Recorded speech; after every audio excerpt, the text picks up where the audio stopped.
Welcome to the No Clue Podcast, episode 170. We are back. I'm one of your hosts. I'm Tyler. I'm Mike. All-Star Weekend. It passed. Yes, it did. Where do you want to start? That size a good indication of the direction of the conversation, I think. Yeah, let's go in order. The Rising Stars challenge was first. Well, the celebrity game was first, but then that was a whack. The Rising Stars challenge. Did you like the new format at least? Yeah, from what you saw, a little bit long. Mm-hmm. But I thought it was cool. It was like a slight variation, but it made it a little bit more competitive. It did. I liked it as well. I think it was cool seeing a lot of the guys playing with different teammates. Seeing these young stars on the same team just looked pretty cool. I think one thing I would want next time is maybe if they lock the positions in some. But because I don't remember the teams off the top of my head, but there's times where they had like 4 guards, 5 guards out there at the same time, but the other team had 2 bigs. And balance it out a little bit more. Yeah, I'd like them to stick to the 2 guards, 2 forwards thing, or 2 forwards. No, 2 guards, 3 forwards thing. I would like them to maybe stick to that next time. Yeah.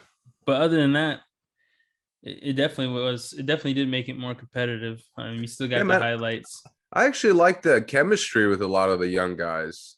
I did too. It looked natural. It looked like those guys, a lot of them would be comfortable playing with each other. Mm-hmm.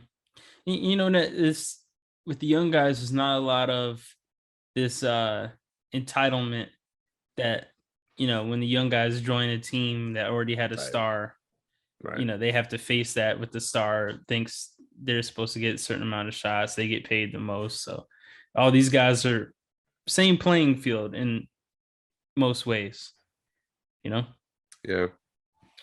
But yeah, I also thought it was a little long. I thought going to 50 both games was just, it did kind of drag just a little bit. But other than that, I thought that was pretty cool. My expectations for Friday night are never like through the roof. No, me either. And it shouldn't be for anybody. It's just the warm up, you're supposed to. Yeah. It's kind of just for the real fans, not the casuals miss Friday most of the time. That's why they have the celebrity game, so people who don't even know basketball can. I wish they focused on getting more people that play basketball in the celebrity game. Yeah, man. Because if they could get like 8 good basketball players on each side, it would be so much better, I think. Bro, if they could get 4 on each side. Yeah. I know they get 4 real basketball players, but they are not allowed to actually play. So there's really no point in having the real basketball players out there if they don't let them get off. Boobie Gibson didn't even play in this. So, and he was supposed to be one of the real basketball players. But I thought that's what hurt the second half of the celebrity game was just the one team was trying to come back, but they just didn't have enough skill. Right. Jack Harlow got to come out and make 4-point shots. I was like, man, this they're gonna have a tough time getting this comeback going. Right. And it don't have to be all like elite, people who want to play professional basketball, like the Alex Toussaint that won the MVP. I mean, he was fantastic. Yeah. He looked amazing. Looks like he plays basketball all the time. I know he does. And that it made it more exciting to me because he was really, really fun to watch. So yeah. Okay. Day 2, skills challenge. That was the first thing, right? Yeah. They don't do horse anymore. They don't do the horse was so trash. That was one of the worst things they ever added to the All-Star Weekend to me. Yeah, you're right. No argument there. They did it outside. Yeah. I forgot who the first. I remember Durant, and I don't remember who he played against the first time. But anyway, the new skills challenge format. Kind of sucked. I'll say it. What are these trios? That was the worst part of it to me. It was. It just didn't make sense. It honestly did not make sense. It didn't, man. It really didn't make sense. Well, I'll get into my shooting stars rant in a second, but there was no rhyme or reason to how, like, yeah, it was rookies, just random rookies they put together. It was Greek Freak and his brothers, which was just bizarre. And then it was the Cavaliers team, which I get the Cavs team was there because of the hometown, but it would have made sense if it was all teams or if it was, I don't know, man. And the idea of never having another individual winner for skills challenge is just kind of weird to me. Yeah, that's a big point to it. I think it's nowhere near as competitive when they do it like with these little team ups. Right. And it's like up until this point, the focus has been on seeing skilled players. You take away that credibility putting out Giannis's brothers out there. Come on. That are solely in the league because of Giannis and because they're freak athleticism. Athletes. Yeah. What skill? Giannis barely has skill. Giannis could have got two. He has so many players on his roster with skill. Yeah. That was just so dumb. That really honestly pissed me off. It would have been way more fun to watch with Giannis, Bobby, and who do they have at backup point guard now? Giannis, Bobby, and Grayson Allen would have been more fun than for what sure they'd had. I don't mind, certain format changes. I don't like. Mm-hmm. But again, I'm just looking for skilled players at least at this point. Right. So what do you think of the actual events? So what was first again? It was the shooting. No, shooting was first, right? Yeah, I think so. So what do you think of that with the dots, the points on the floor? I thought it was cool. To hit. I liked that too. I like that. I mean, shooting is like, that's the easiest aspect of the game to make fun. Yeah. They didn't force it, but it was cool enough. I liked it. What about the passing? It's all right. I like that it was hectic. Games weren't really the problem to me. Okay. It was really, again, just the focus of like them not being competitive about it. Yeah. I just didn't like, it's almost like they all wanted to win like one of them. Oh, I gotcha. Yeah. I just want it to be competitive, even if it's whack. Even if the games are whack, like you said, it was a little bit messy with the passing. Yeah. I like that. I like that too. I like that it had to be hectic. Like, yeah, I want to see like more pressure on these guys. Mm-hmm. But again, I wish they made the I almost wish the obstacle one, when they have to weave the people, the main skills challenge thing. Yes. I almost wish they had like a shorter time limit. They had to do that instead of like meeting each other's time. Yeah. Because they just coast through it, and then everyone, if the first guy coasts through it and that's what they have to beat, everybody coasts through it. So it's like no point in, you know what I mean? Yeah. Yeah. I'm with you though. If the games are whack and the games are confusing and stupid and they still have to really try hard, then I'm all for it. Yeah. I'm all for it. I saw some potential in this. I did too. This is kind of what I'm looking for. The focus wasn't there. Right. And now, for those who are above the age of 20, probably 21, maybe, yeah, probably 21. You may not remember the Shooting Stars challenge in the All-Star weekend. But the Shooting Stars challenge was when pre 2K legend teams, when a lot of us first saw like old players for the first time. Yep. Like I remember seeing and hearing like Walt Frazier's name, or hearing Mark Jackson, Del Curry, hearing those guys' names, but I'd never seen them play like actually on the court. And then I would see their face and know who they were when I saw them in the Shooting Stars challenge. And then they had the WNBA players who no one at that time cared that much about, but we knew from like, college basketball was big. Women's college basketball is always big. Yeah. So they had all these stars, and even the biggest stars of the women would come. Sue Bird would come. Taurasi came every time. Candace Parker, I think, got to do it once, but they made teams of each city, each franchise.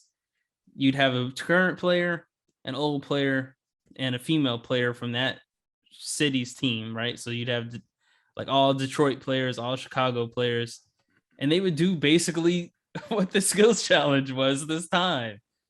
They would shoot crazy shots, they shoot half court shots, then they would do the passing drills, and then just 1 year that whole thing was gone for no reason, it seemed like. And now All-Star Weekend is struggling to find a way for us to honor the old players by just forcing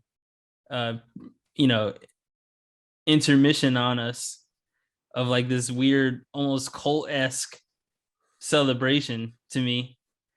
And they had it. Like it was there already. They had the blueprint for it already. I don't understand. I don't understand why it's not there. Again, what are they overthinking for? I don't know, man. And it's almost like they're trying their best not to bring the Shooting Stars back. I know. When they have, and they could, and it would be fun because now more people know the WNBA players because of social media presence and because of commercials. And now everyone knows the legends because you just force them upon us, and because we have 2K. So it seems like it's a layup for them, but I guess they can't afford it, man. I think All-Star Weekend's budget is really a lot of missed layups though. So, Yeah. All right, let's get to it, man. Next thing. Oh, yes. How'd you feel about the Cavs winning it though? Did you like that? I loved it. Was it, but you think it was too easy? Yeah.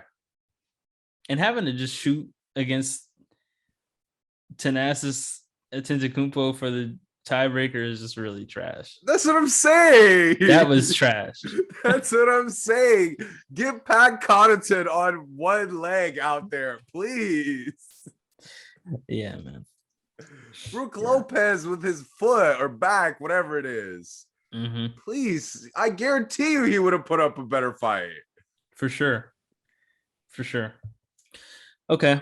And shout out to Darius Garland. I mean, I feel like people really know who he is now based off this All-Star Weekend. So he might have won All-Star Weekend as far as biggest change in his image in a good way.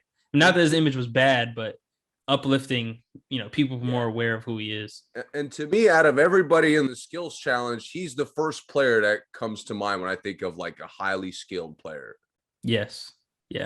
Out of everyone who competed in it this time. Yeah, absolutely. Okay, 3-point contest. The best contest of the night. Yes. High point of the weekend. You think they'll ever switch it and make it last? Switch the order? Yeah. Hey, I don't know if they're ready for that layup. That to me is a layup. Yeah, I agree. Because, obviously we'll get into it in a second, but something needs to be done about Saturday. And to me, that's the easiest and most possible thing you could do. and they could add. They can bring back some of the arena effects they used to have. Like, you remember guys used to dunk, the lights would go out and like Yes. there'd be a spotlight on. What happened to that? Like, There's that's no, so, it was just so minor. I don't You, know. you know what I'm saying? Yeah. I mean, obviously it doesn't change like the whole weekend, but I'm just saying it's like little things that were big deals. I don't see people holding the things in the stands anymore. It's just weird, man. It, like, really diluted it, made it really just odd. But yeah, anyway, the 3-point contest. It was Uh, great. who did you have winning it? I thought Trae Young was going to get it.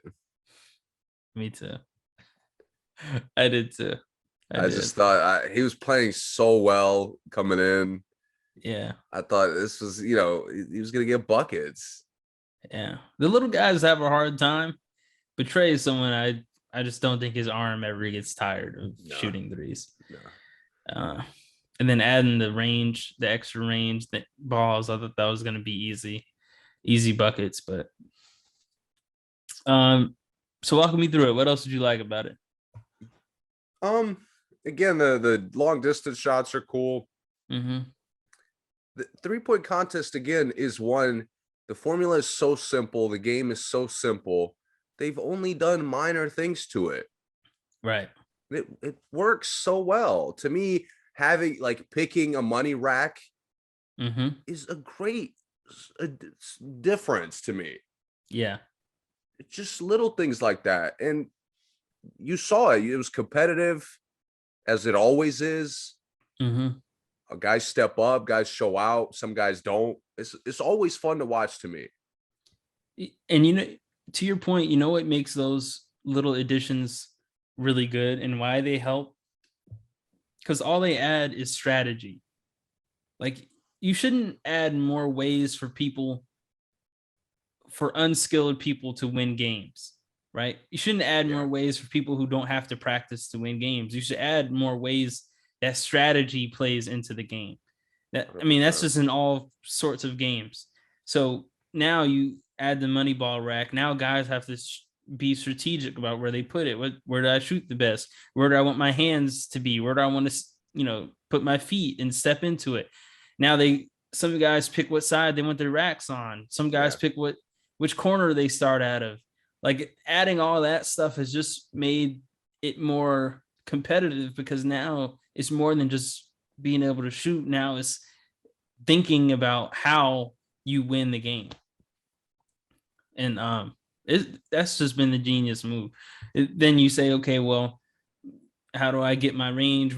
If I'm not going to make the range shots, where am I going to make it up at? And that kind of stuff. So I'm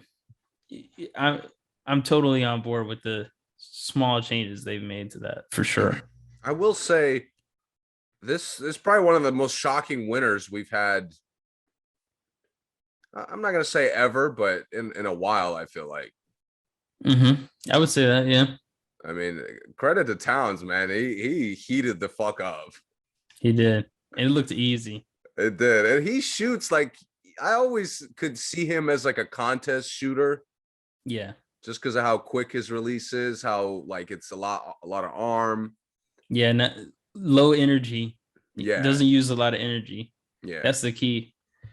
So, I mean, he just, that last round, I'm like, man, once he just got going, it wouldn't miss. I'm like, damn, I don't think anybody got it at this point. Yep. Shout out to Karl-Anthony Towns, man. That was a great performance.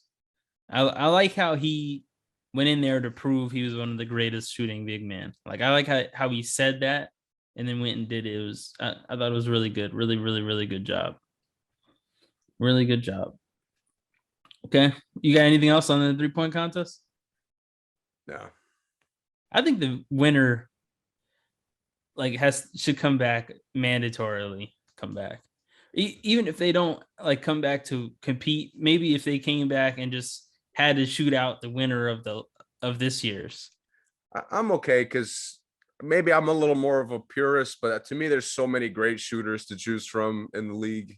You don't want Steph to just win it every year?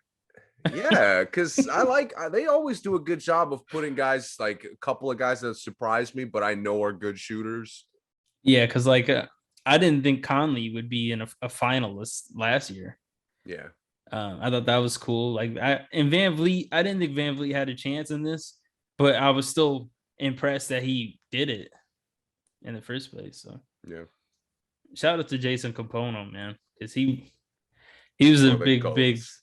big shocker. One of the 3-point contest goats. Yeah, he was. He was. All right. For the main event of Saturday night, Main event. Nice. Juan Toscano Anderson versus Cole Anthony versus Jalen Green versus Obi Toppin. The matchup of the century.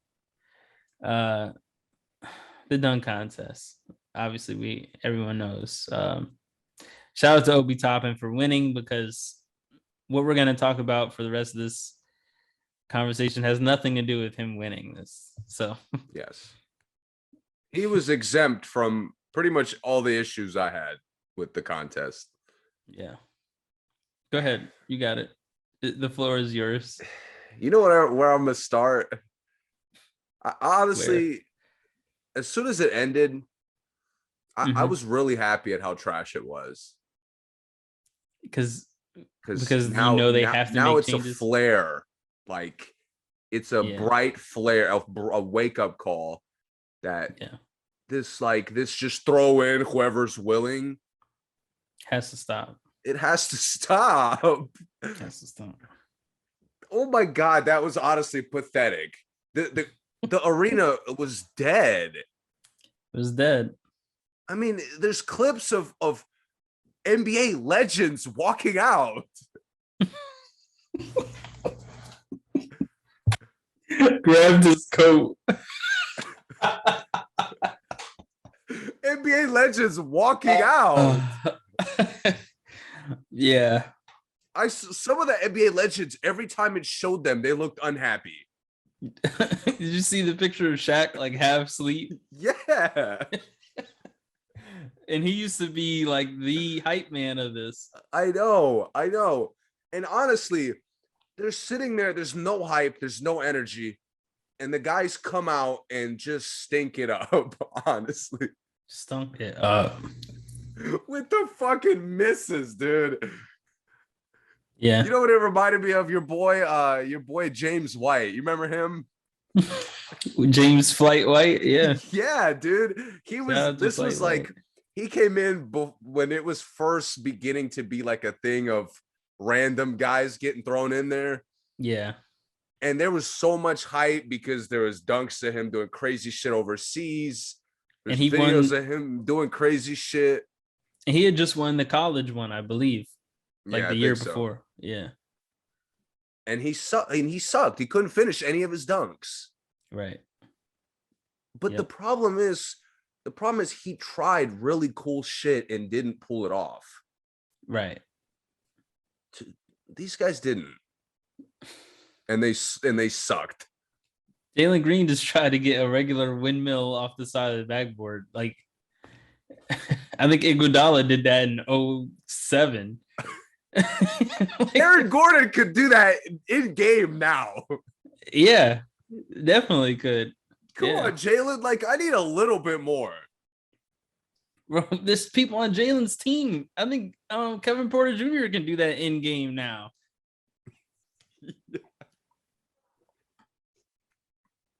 So honestly, the how dead it was from start to finish.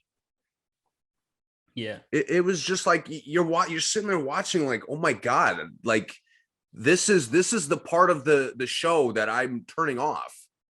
Yeah. 3-point contest ended. Karl Anthony Towns, good shit. I'm ready for the All-Star game. Mm-hmm. It was so bad. So bad, man. So bad. And those guys, honestly, I don't like that they're not getting more like, yo, what was that? I'm with you. What were you thinking? Like, everybody's focused. Take the spot. Why would you take the spot if that's what you were gonna do?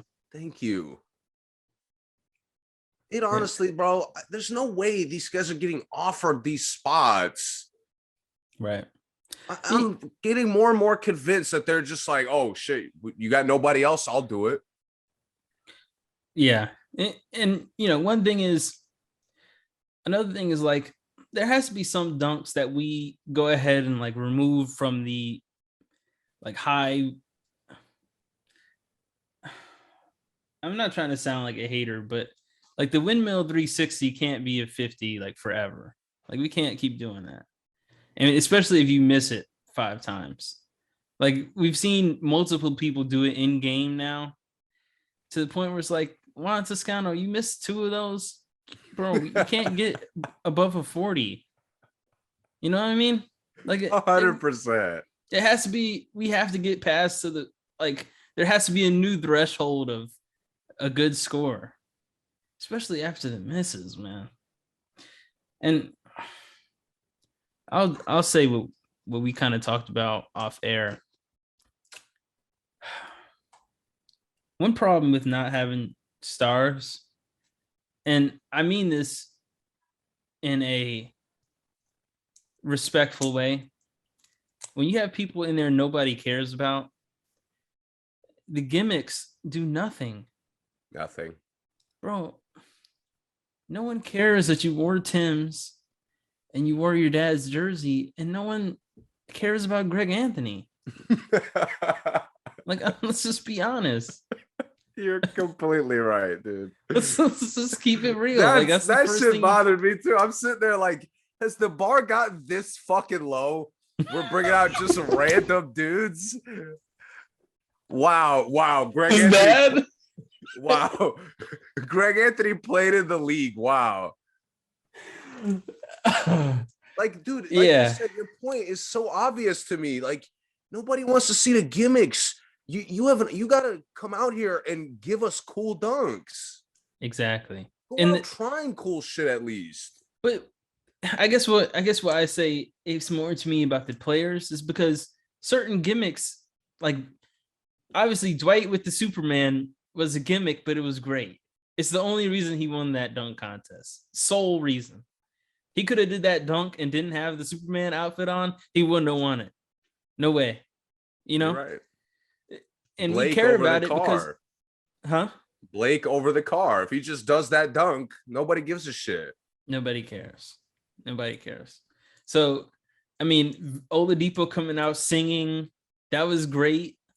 I mean, he lost that, but I'm just saying that was a gimmick that was great. JaVale McGee with the 2 baskets, and you know, because at that time they said he had the longest wingspan in the league.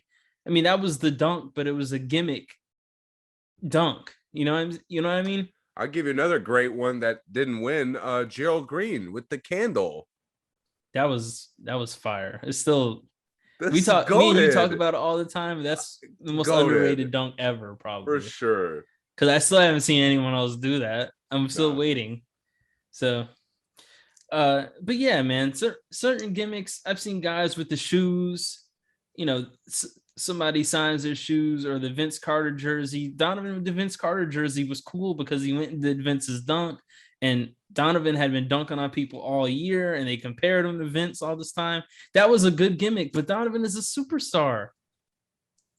Yo, Tim's. You wearing Tim's, like who cares? You play in Orlando.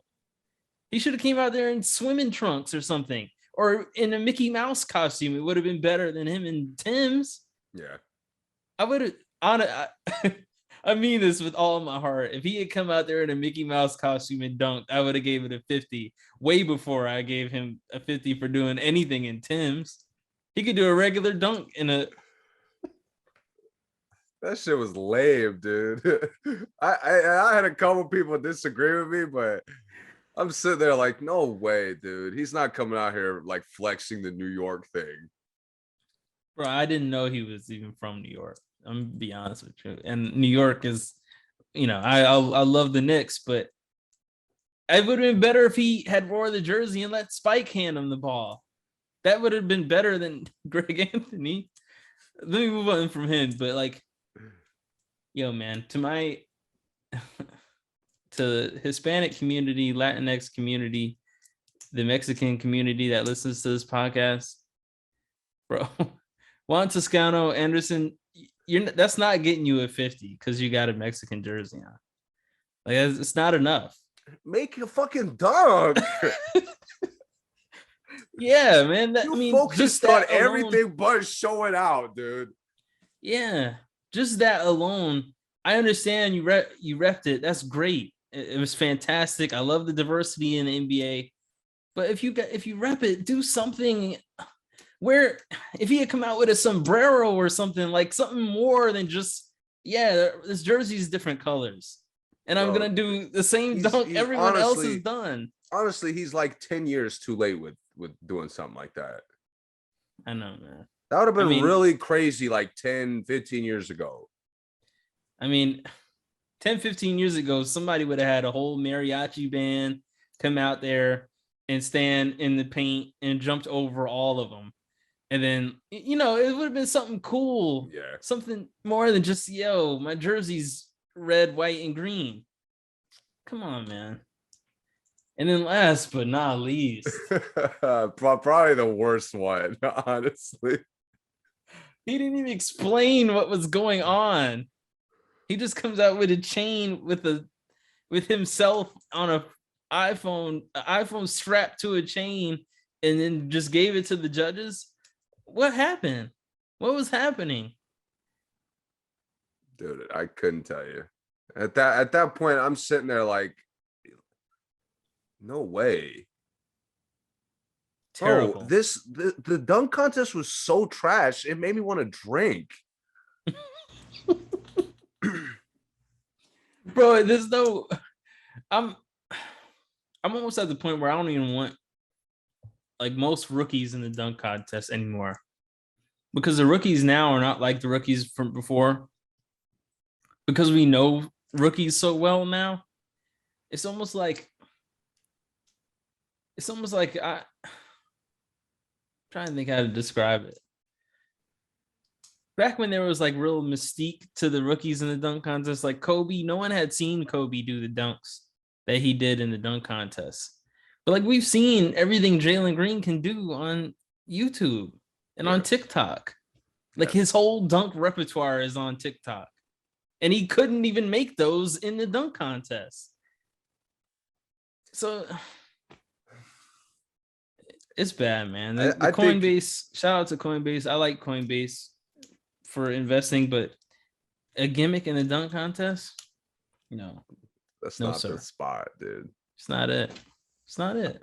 You know what was really demoralizing was again, the only really thing they could do is move it. To me, what was really demoralizing is you heard over the course of the weekend 2 players that are probably in anybody's top 5 of guys I want to see in the dunk contest. Yeah. John Morant said, I'm not doing it. I'm not creative, whatever. Mm-hmm. And Anthony Edwards said, I'm an in-game dunker. I don't do that. Dudes are the guys the league wants to see are confidently. It's no longer like I don't know. I'll think about it. Nah, I don't care. Right.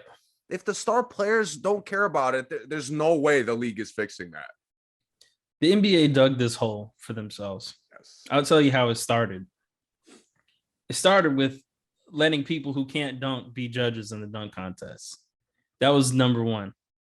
That was the first straw. Letting people like, I don't know if Spike Lee's been a judge, but actors, I think Common has been a judge. Yes. Rest in peace, Chadwick Boseman, but come on, man. We can't just be letting just some Marvel characters be NBA slam dunk judges. And that was recent, but they've been doing that for years. I think Spike has been a judge. I think I could be wrong on that, but for some reason I think he has been. Letting some WNBA players can dunk, but they let some that cannot dunk be dunk contest champions. I mean, judges. Sorry, judges. So they let some legends who could never dunk be judges. So they did that, and then they had these guys, Jeremy Evans. Who did you mention earlier? Oh, James White. Some guys that no one's seen dunk in a game, consistently have success or fail in the dunk contest, but have free entry. It's diluted the prestige of winning the dunk contest. It's taken away the credibility. It has. And the thing is, the dunk contest should have more credibility because it is the most naked you could be as a basketball player, especially as an elite basketball player. That's why these guys won't do it. Yep. You are completely naked out there. And you look at some of the greatest players, 2 of the top 5 greatest players went out there and put their entire career and image on the line to win the dunk contest. You know what I'm saying? Yep. And they established a prestige to it. I mean, Dr. J and Mike and Dominique, they had these battles in the dunk contest that are just legendary. And those guys were the greatest players of all times at those times. Yeah. And now come on, man. Juan Toscano Anderson? Can't even make a dunk, dude. That's the standard now. We're not, again, the standard is so low that we can't even focus on the fact that they're not doing cool dunks. No, that's not even the issue to me. They're not even making them. Guys nobody cares about are like, it's just bad. It's Cassius really bad. Stanley is not even in the NBA anymore. A year after his dunk contest, he's not even in the NBA. No disrespect. I could have told you that. Not saying he was a bust, but right. It's no surprise that he's not in the league. Right. And no disrespect to him as a basketball player. He's a good basketball player, but come on, man. We had 3 dunkers. We didn't even have 4 dunkers in the dunk contest last year.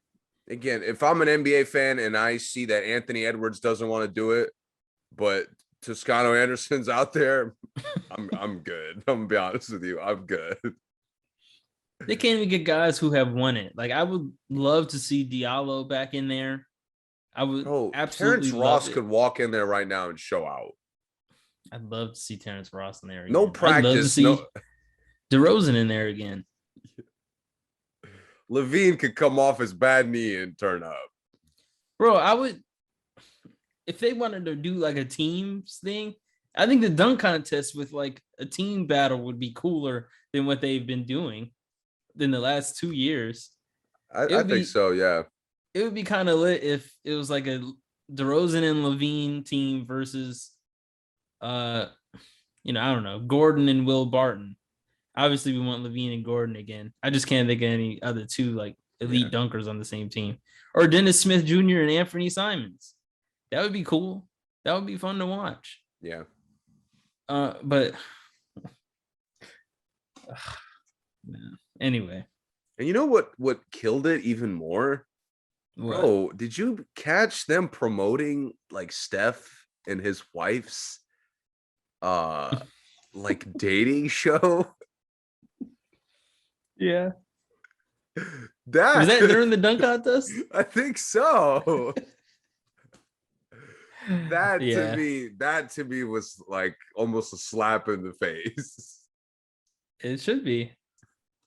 I'm sitting there like, yo, come on. We're focusing on all the shit that's not the contests. Yep. I mean, I felt like DJ Khaled annoyed me the entire weekend. That's how annoying he was the whole time. And I didn't like how DJ Khaled didn't even really play like his good songs. That was kind of weird to me. But, it is what it is. He's always out there just trying to make money. So we get to Sunday anyway. Shout out to Obi Toppin, who had a good dunk contest. That's why we said nothing about him. He was completely exempt from this criticism. But he was a returner. He was a returner who had just lost. If you gave me 4 returners, even if they're guys who are struggling in the league, even if they're not good players, I'll take that. I'd love to see Bridges in it again. He lost. I'd love to see John Collins in it again. He lost. He had a good contest too that year. Yeah. Like you said, Terrence Ross has won, but I'd like to see him in it again. DeRozan lost. I'd like to see him in it again. A lot of guys. Yeah. A lot of returners. There's options. There's options. And these guys, like I said, Diallo is healthy and still banging on people all season, and he could have snuck in there. For sure. I mean, what's Detroit doing? Nothing. Not like he needs to be healthy for a playoff push. Right. Or he's not getting extended minutes, so he can't be that tired. Right. All right, moving on. All-Star game. Is there anything we really need to say other than Steph is the greatest shooter ever? And if you didn't already know, yeah, that was no surprise to me. It wasn't to me either. Maybe, I mean, they were still just so ridiculous. Like, he didn't have to be that ridiculous. Yeah, obviously, we knew he's capable of doing that because he's done that on like every once in a while. But doing it that often in the game, the spin arounds, the running down courts, he had the one where crowd. He like flared, like he was like 4 or 5 steps behind the line. He flared and like almost stepped back after he caught it. Yeah. Trae Young was there too, and it was water. Mm-hmm. I was like, Jesus. And I've seen him make all types of shit. So even the fact that he managed to surprise me, yeah, I mean, it just goes to show how crazy he was. Yeah, he was incredible. So that's out the way. Where do you want to go after that? I mean, just to keep it positive, I thought Embiid was in full MVP form. I agree. I mean, the shots he was hitting against Milwaukee, all the fucking like maximum contest shots. Yeah. He never cooled off of those, clearly. Yeah, he was making cool moves, step backs, doing like a double behind the backs and stuff at some point. I like that he was using his handles. I always like when big men get to use their handles in the All-Star game. That's fun to me. Yeah. Shaq used to take guys on ISOs to be funny. That's fun. That's like I forgot who said that. Said it the other day. I was watching a Kobe interview and he said that the All-Star game should be the greatest pickup game in the world. That's what it's supposed to be. It's not just supposed to be a dunk contest or circus show. It's supposed to be, guys, what happens when you get the 26 best players in the world to play pickup. And big men doing that is part of it. Yeah. So go ahead. I mean, that was really the 2 guys that played extremely well to me. Nobody else really got an opportunity to stand out. I agree. Which is cool. And it's okay. To me, it's not okay because of the reason why. Oh, I got you. Yeah. I thought, I've watched a lot of All-Star games, obviously, and it's always a couple guys that go off on each team. Mm-hmm. And to me, I'm watching like Embiid got off, nobody else did on his team. Right. If Steph doesn't go off, that game is trash. I agree with that. Yeah. I've in all my years watching an All-Star game, I've never looked at somebody's great performance like, man, this is really saving the game. Mm-hmm. I mean, Steph going into human torch mode has to wake up the guys to actually play. Right. That to me was a bad look, man. And it all started with the first quarter was like awful. Mm-hmm. It was. What bothers me is how they reset the standard of like how not to fucking play. And all the jacking, like, it's different when you take some shots but jacking is not part of the All-Star game. Like some guys are coming down court, just no passes, just straight up and just going to like the deep wing area and just jacking. Yes. It was from the same spot, like right by the bench. A lot of Embiid guys did are it a couple embracing times. the KD play style.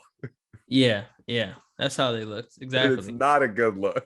KD must have coached the All-Star practice. Right. Honestly, man, again, it's like they come out with such a like haphazard standard. I'm not asking you to defend. I get it. That's too much to ask. I'm not even asking you to like sprint. Right. But yo, like the just standing there when somebody gets a turnover. I mean, it looks bad. Like it looks bad. We're just watching guys get highlights. It's like that final 2-hour pickup stretch and the final like an hour 45 into it. And then everybody's too dead to run back and forth. Right. They're doing that to start the game. And then again, that's why Steph has to go crazy for them to even wake up. Yeah, that's true. You know what else disgusted me? I've loved the format so far. This was the first time I felt like they wanted to keep the game close. Why do you say that? Because every time any team got any momentum, they would do that thing of just literally not even jogging back. Right. We'll just let them like get a couple easy ones to keep the score pretty even. Yeah. I didn't like that either. They did that in the Rising Stars too, for like until like it was until they got to like 7 points. Yeah, but when you set it up like a tournament, I get that. Yeah. Especially a tournament like we both said that maybe he's got a little too much points going on. Yeah, but that's where I would think guys would really be trying to win. But they weren't, because they were, like you said, they would let guys, oh, he got that steal. Oh, it was a long rebound. All right, they got it. And let's just battle it out in a 5-point game at the end of the game. I mean, I'd rather them come back and try to blow a team out than do that. Actually try to win, like you said. Like, yo, at least be there for me to get my highlight. Don't just completely walk away from me. You know what I mean? Yeah. That's, to me, they're not even trying to make each other look good. That, to me, was just set the game off on the wrong note. And then on top of that, Kobe talks about it being the greatest pickup game. Fellas, we're missing layups. We're missing lobs. We're turning it over like with no pressure. We're throwing lobs. Nobody's even there. Right. Like, again, the intensity is non-existent in any capacity. We're not even working hard to get highlights. They weren't. That's what disgusted me. Right. Like you said, everybody's coming out jacking, yet nobody wants to actually get a bucket. Like, what are we doing? I will say this about this particular game, and this is on a positive note. I think that this game, I got to see more players like actually do what they're known for. Almost like I compare it to like the Avengers, right? When you watch the Avengers, you want to see everybody only do like what their powers are good for. Like you don't want to see Iron Man wield Thor's hammer, because you want to see Thor summon electricity with his own hammer. You want to see Iron Man do whatever Iron Man with his gadgets and shit. Yeah, with his gadgets. You want to see Cap throw the shield. You don't want to see Iron Man throwing Cap's shield and Cap using electricity and all these gadgets. You just want to see everyone do what they do. And a lot of the All-Star games, to me, and Greek Freak kind of has been, I guess, my biggest negative since he's been in the All-Star games a lot. He just comes down and just dunks. He gets every rebound and just puts it back. Anthony Davis did too. He gets every rebound, just puts it back. I liked how we got to see Jokic make flashy passes. We got to see LaMelo do the between the legs alley-oop. We got to see him try to use his handles and his step back. We got to see Van Vliet try to take, wild layups and long threes. Steph got to shoot. John Morant got to do crazy dunks. Embiid got to just do everything. I felt like everyone got to play their game this year. I'll give you that. And a lot of times they don't. And it's probably maybe for the average fan, they don't notice it as much as I have in the past. But I liked it. And then LeBron got to be the hero. LeBron got to be the mismatch. Everyone got to really be who we know them to be. And that's what the old All-Star games used to be. Back when it was like Kobe and Wade and all those guys, it was like that. And I felt like it was a long time where they didn't do that anymore. And it looks like they're picking that back up a little bit. And I like to counter your point. I've actually liked the All-Star game a little bit. Like for you to use your Marvel example, when Captain America got to use Thor's hammer.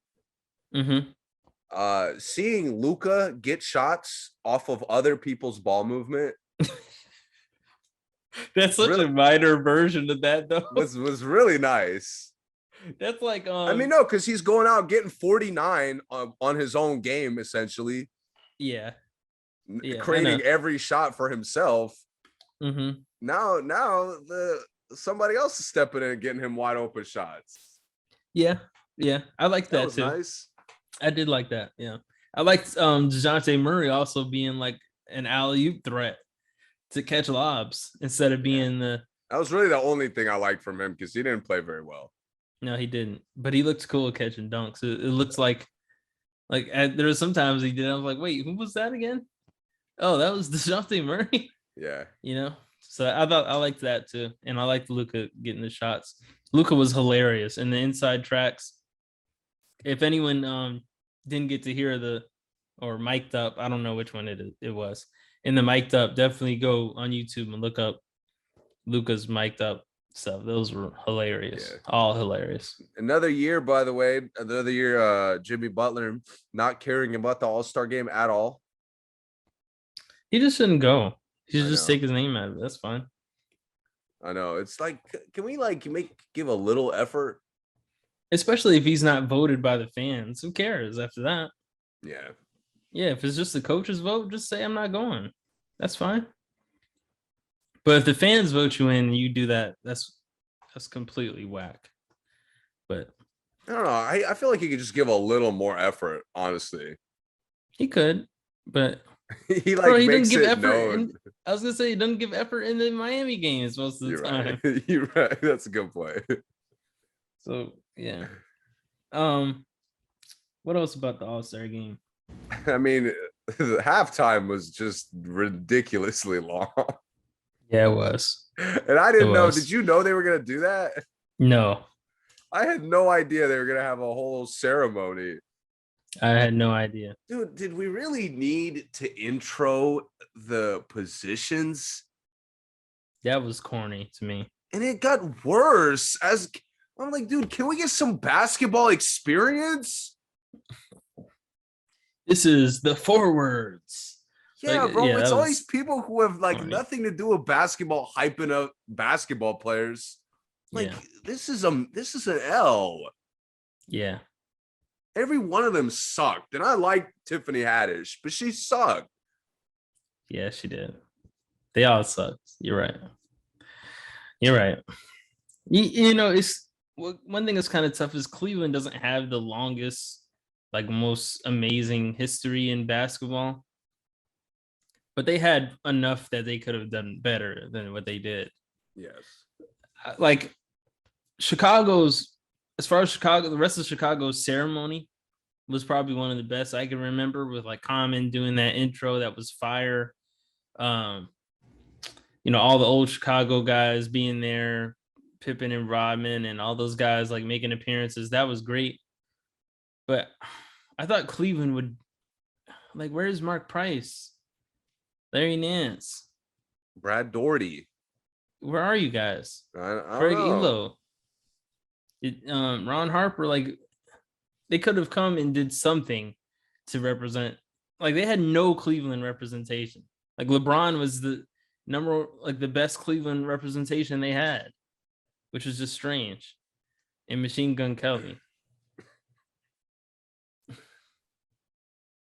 So, yeah, the halftime was way over the top. I almost wish they did that like during the day. They used to have stuff all day long, too. Like the whole coverage was all day. And now it's like do all that other random shit. Promo Steph's show during the fucking day. Yeah, instead of playing Charmed and Fast and Furious all day long on TNT, let's get. I mean, all day, bro. You didn't have to expose TNT like that, but you're right. Yeah, wait, bro. If you fall asleep on a TNT game, you wake up to Bones and Charmed every single time. Maybe like an occasional castle. Yeah, maybe. Yeah. I'm like, man, Charmed again. Yeah, we got Charmed, and then Fast and Furious. TNT has their own original shows, and they play like nonsense. Yeah, and then they play Fast and Furious all day before every basketball game. It feels like. Yeah. So, one of the Fast and Furious movies, but that's what you do. I mean, they could have did it then. They could have did anything. Yeah. So, I have heard like with the dunk contest, them opening it up to kind of just making it a dunk contest, not a specific to NBA. I don't like that. You like that? I think so, honestly. I would be open to that, but I don't want that to be the dunk contest. Like I'd be open if they did that. Like they had something like that before. The dunk contest. Didn't they have that? The Shaq was hosting it or something? Yeah, it was like its own thing. Yeah, I like that was cool. Yeah. And it would be cool if they showed maybe the championship of that in the All-Star weekend. But I don't want that to be the NBA dunk contest. Like I know it wouldn't be called the NBA dunk contest, the AT&T Slam or whatever it would be. I don't want that to be the late night Saturday thing. I don't want that to be the main event of Saturday. Not people who aren't in the NBA. Hey, I mean, that sounds way better than Cole Anthony versus Juan Toscano Anderson. I'm gonna be honest with you. It does. I don't care how disrespectful it seems to those guys. Right. They shouldn't have stunk it up. That's Obi Toppin turned up. I haven't heard a single negative thing about him. No, there's nothing to say negative. His dunks were great. Simple. His dunks were dunks I've never seen. Exactly. That's all I ask in a dunk contest. I know it's been 60 years it's been going, but if you can just show me at least one dunk per dunk contest that I've never seen, I'm good. I'm satisfied. And I've seen a lot of the time, a lot of times they just kind of add a little bit of nuance to an already cool dunk. Yeah.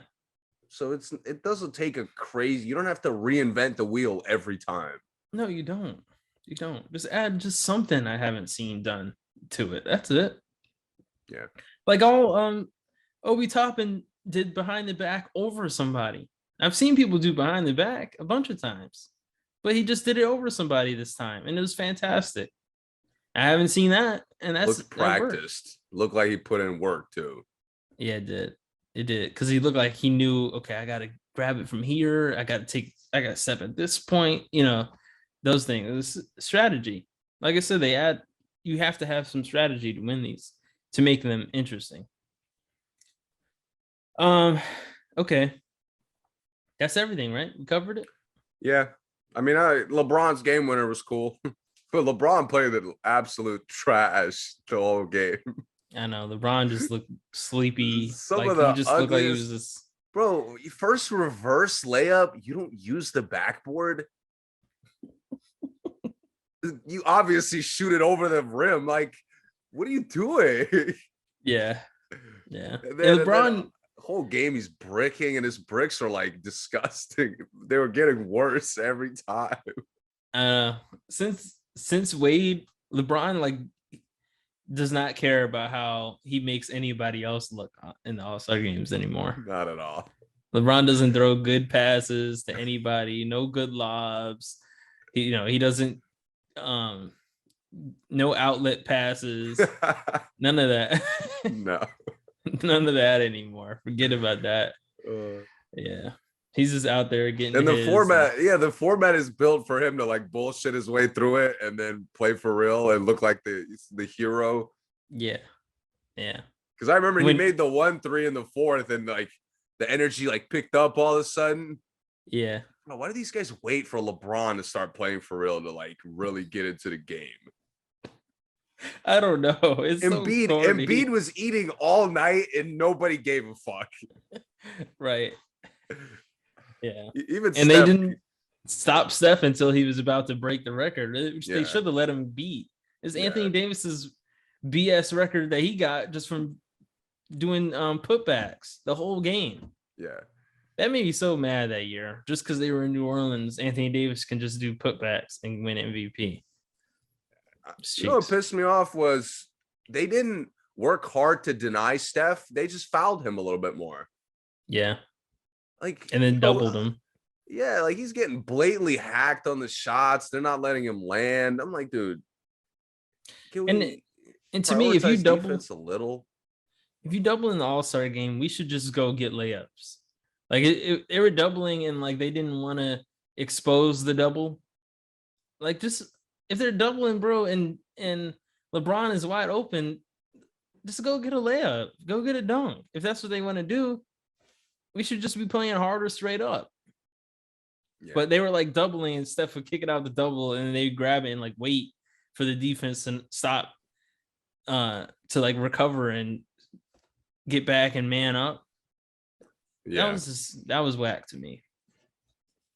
But all right. We have a guest today who is a college basketball analyst, and his interview will be right here coming in just a second. And after that, we will close podcast out and talk to you guys next time. But after this break, you'll get the interview with us and our friend, the college basketball guy. So, all right. We are here, the good friend of mine. You know me as Tyler already. This is my boy, Tyler Crook, who is a college basketball analyst, to me at least. Twitter analyst. Yeah, Twitter analyst. He's an expert. He knows what he's talking about. I go to him. It's my man. This is just your first time on here, obviously. But we're gonna grill you. We're gonna test your expertise, let everyone know how good you know college basketball, obviously. Yes, sir. So start us off with the top 3 or more NBA prospects in college basketball right now. All right, so I think that the experts have it right when they say Chet Holmgren, Jaden Ivey, and Jabari Smith. Probably the top 3 prospects. I think they have it right there. There's a few guys that I'm higher on than most, but to talk about those 3, I think that Chet will probably go number 1, in my opinion. But to me, Jaden Ivey has the chance to be superstar potential. Well, so does Chet, and so does Jabari Smith. But I think Jaden Ivey could be special. And I think he should be in the conversation for number 1 overall. Okay. So who's your NBA comparison to him? Ja Morant, man. Ja Morant. Because when you watch Jaden Ivey play, I don't know if you guys have had the chance to watch him much. He's so explosive. He's so explosive around the rim. He finishes well. That's something that Ja did. Well, Ja was in a different situation because Purdue is such a good basketball team that Jaden Ivey hasn't had as much ability to show what he can do as Ja did. Ja could average 6 or 7 assists a game, 7 or 8 rebounds, and 25 points a game when he was at Murray State, something like that. Right. But Purdue has guys all around Ivey, and that's why they're my pick to win the national championship game because, which you never know in the tournament, you guys know that. But yeah, Ivy, whenever he gets into the NBA with the floor spacing, I think that he will thrive. He's a pretty good shooter, but he finishes around the rim excellent. He's got top tier athleticism, and I think that is right there with Ja Morant. And he's putting up numbers. So right, definitely, the game is definitely going that way. It's funny with Purdue. I think he gets a lot of big man help around him. Absolutely, and I think that just makes the game. Like you said with Morant, it was different situations, so we got to see a little bit more of Morant's like entire package. But man, Purdue's always dangerous going into the tournament. Yeah. Zach Edey, 7'4", and the thing about him is the other team's best big man doesn't have much of a chance in that game. He locks down the other team's best player, the best big man. Hunter Dickinson had some success against him because he can step outside. EJ Liddell, I think, has some success, but guys get in foul trouble against Edey. It's hard to handle 7'4". So that team, if Edey gets in foul trouble, they have an All-American coming off the bench in Trevion Williams. So they have good role players. They have 3 stars, and I think they should be the front runner along with Gonzaga, which Chet plays for. Right. What do you think? So, how do you feel about Chet as far as his body? I know teams are obviously worried about how thin he is, especially with guys like Embiid and Jokic, who are big, strong, heavy guys. How do you feel about that going into the league for him? Absolutely. I think that he and Paolo Banchero are almost opposites because Paolo has the body. But to me, Paolo doesn't have as much, not nearly as much skill as Chet does right now. I think he has a lot of refinement to do. Paolo has some things you can't teach. So he does have a chance, in my opinion, and he'll go top 5, I think. But with Chet, he has the skills. I don't think there's many people that are questioning that. So when you're saying all there is left for him is weight, and you're not talking the bad part of weight like Zion, you're talking all he has to do is put on pounds.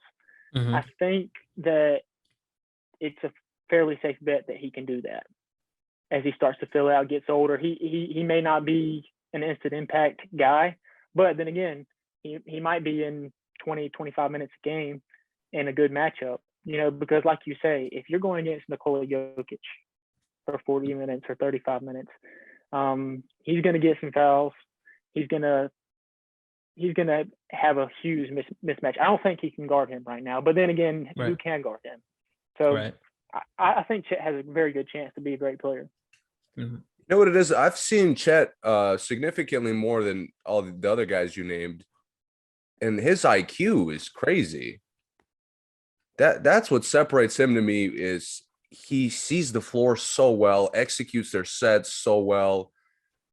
I mean, him going in, putting on weight obviously won't be a concern with NBA training and stuff. Yeah. But we talk about it all the time. There's really not a lot of defense being played right now in the league. No, it's not. So he's going to walk in with the spacing. He's already showing that he could play with another big man. Yep. I mean, to me, his upside is crazy. I agree 100%. And plus go ahead, Tyler. Well, I was just going to say defensively, man, he's almost like Zach Edey for Purdue defensively. It's hard to score on him. You're going to get in foul trouble if you try to play him. Well, he can step outside, but you're going to get in foul trouble against Gonzaga because, like you said, they have Drew Timme as well. So Drew Timme and Chet Holmgren are a big problem in college basketball. That's probably the best front court we've seen in several years. Because Drew Timme, he won't play in the NBA, I don't think. He may be a role player, but for college basketball, he has an argument to be a top 10 player in college basketball. And one thing good about Chet is if he can't guard you, you probably can't guard him either. So that always one thing analysts always miss about defense is, maybe I can't guard you, but if I'm giving you 40 on the other end, I mean, it doesn't matter. That happens to Jokic a lot, by the way. So guys like Jokic. So the third one was Jabari Smith, right, from Auburn. Yes. His And NBA it's comparison crazy. for you. We talk about those three guys. Well, I don't know.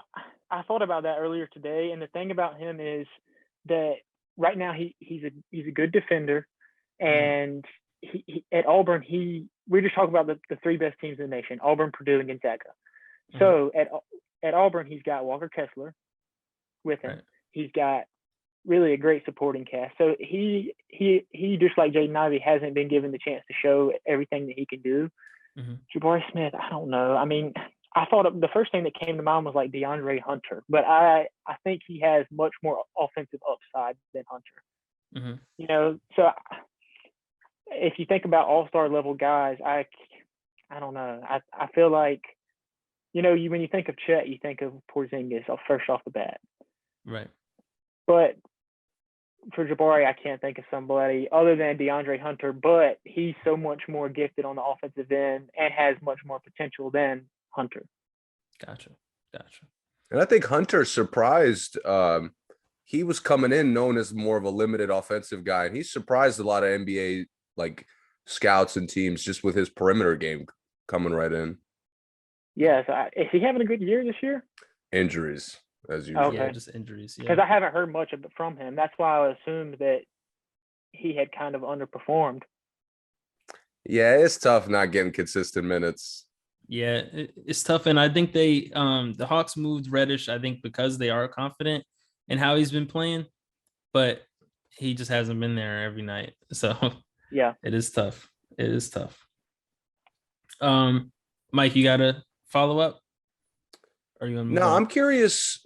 It's easy to like the top picks, you know, we kind of usually have a good idea of even coming into the tournament.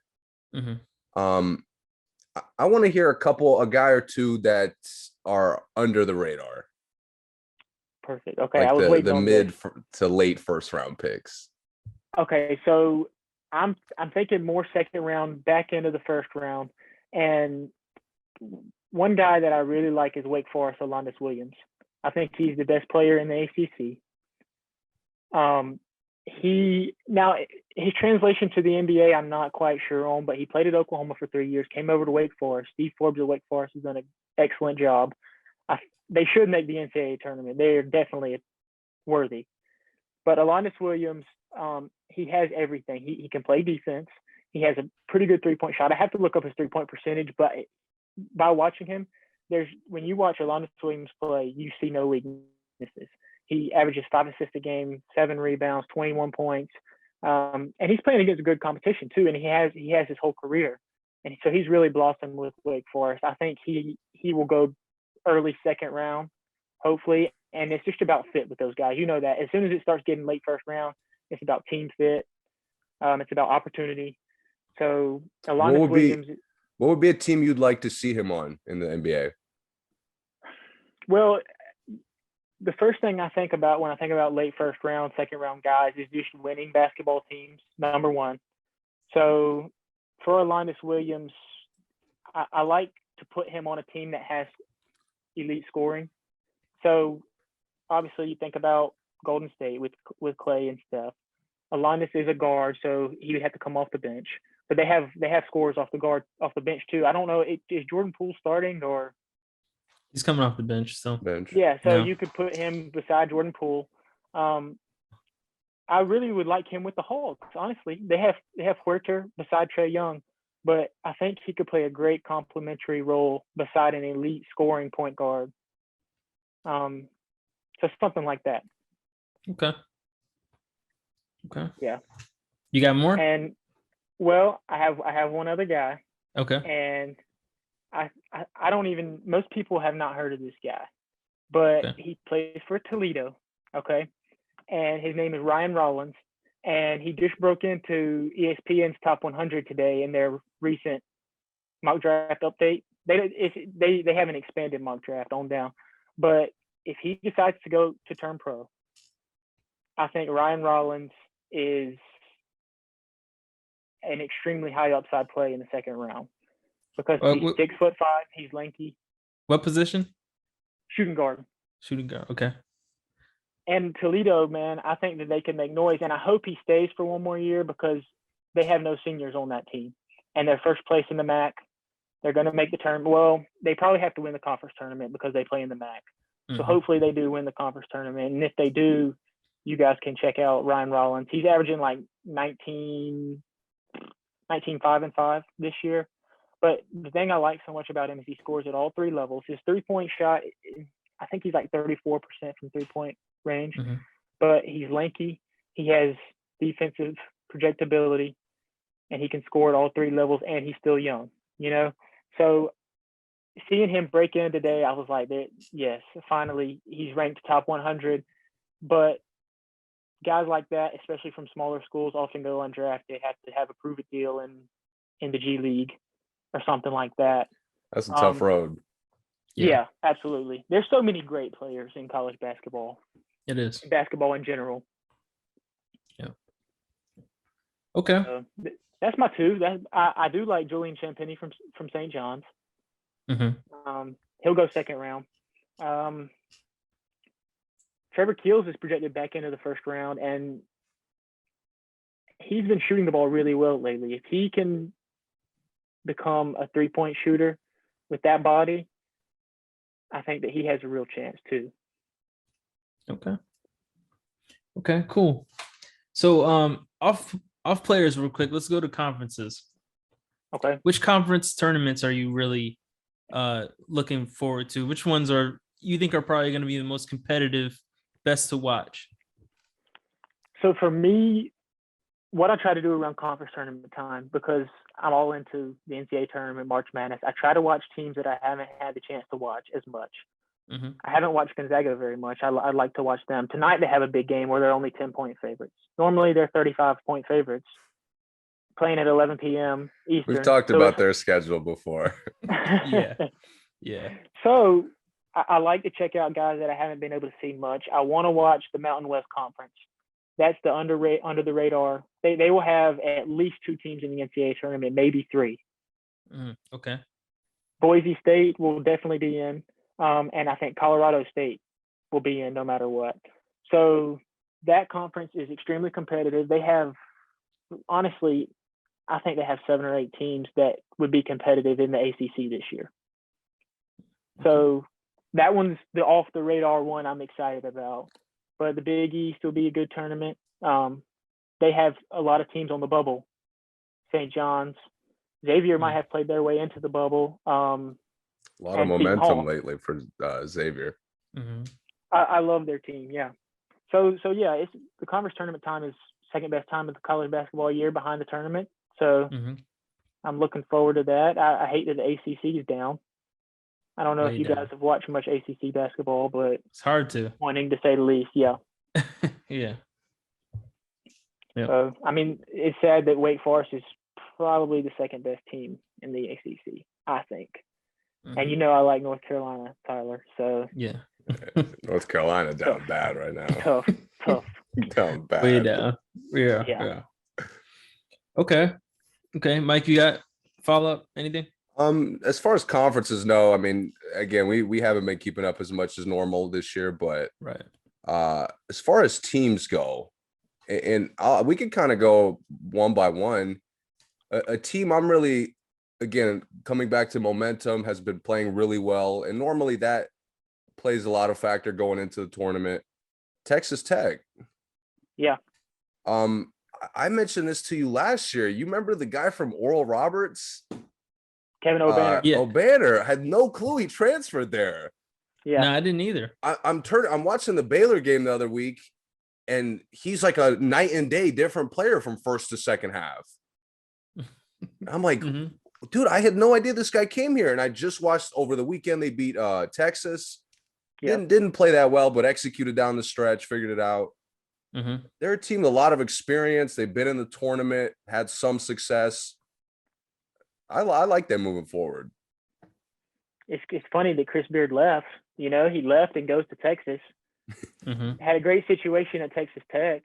And I'm not saying I like Texas as well, but But man, that's a tough move to go from Texas Tech to Texas. And they played Chris Beard at Texas Tech 2 weeks ago and beat him.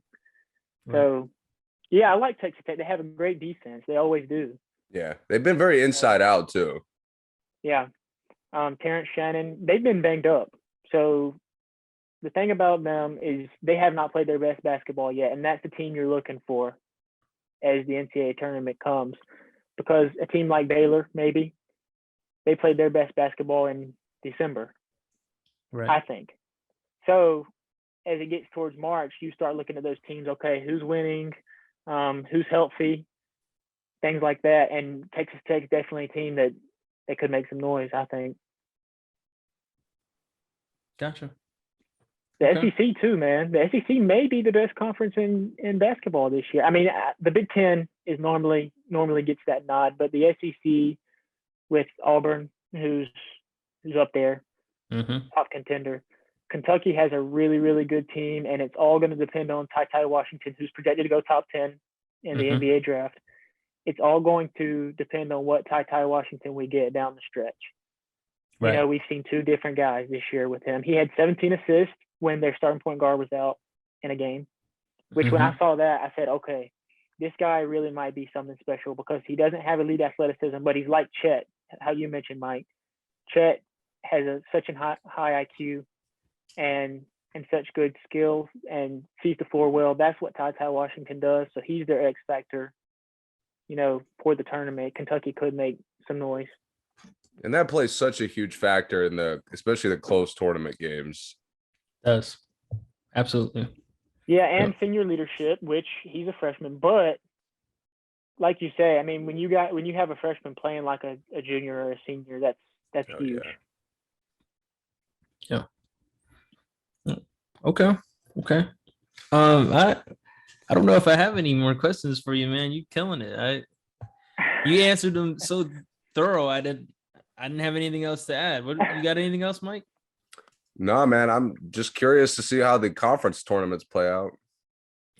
Yeah, and one thing that's crazy about the NCAA tournament is you can have a team like Toledo that I think is unquestionably a top 68 team. But if they don't play 3 games in 3 days and win all of them, they're not going to make it. Right. And so because you have teams like, and I don't disagree with it, you have teams from the lower tier conferences. I don't even want to just, you know, teams that 16 seeds and 15 seeds normally, that they deserve their chance to play. And UMBC beat Virginia, which was, I mean, to be able to see a 16 beat a 1 was awesome. Right. But if you took the 68 best teams, you would get teams like Toledo, teams like Ohio that's in the MAC. One of those 2 teams won't make it. Like the Mountain West, like I said, you might have 5 teams from the Mountain West make it if we took the top 68, but they don't. So you'll likely have 2, maybe 3. But like I say, I like how the NCAA tournament does it. The small teams play all year, knowing they have a shot. If they win 3 games in 3 days or 4 games in 4 days, they can go to the dance. That's what's so special about it, you know? Yeah. And it's never by fluke. Those teams, like, they have to scratch and claw the whole way through. They do, absolutely. Yeah, and the thing about the 13 seeds and the 14 seeds is you go and play a 3 seed that's not playing their best basketball. That maybe Baylor. They might not. Baylor.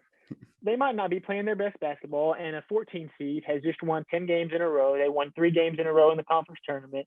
And that's where you start getting a feel about an upset, is when you see a team playing their best basketball and they go play a team that's more talented than them, but they're not playing their best basketball.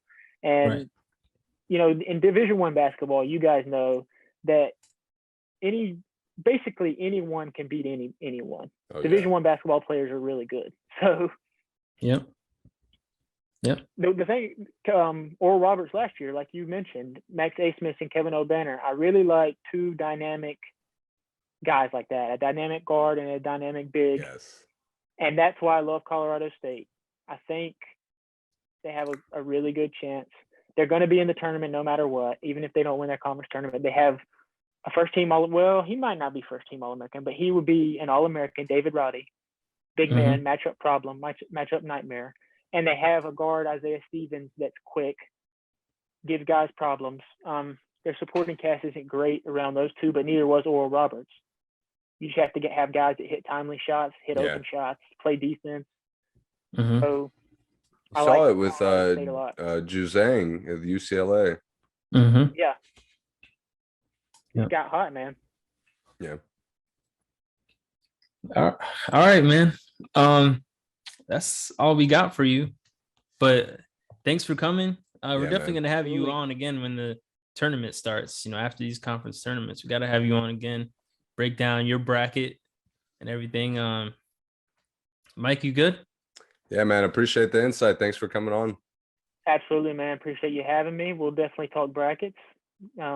Get going. I mean, I'll probably lose in my brackets because it just so happens that your step cousin's grandma that's never watched basketball wins the bracket pool every year. So, but yeah, right. I look forward to talking with you guys again. I appreciate you having me on. All right, thanks, man. Absolutely.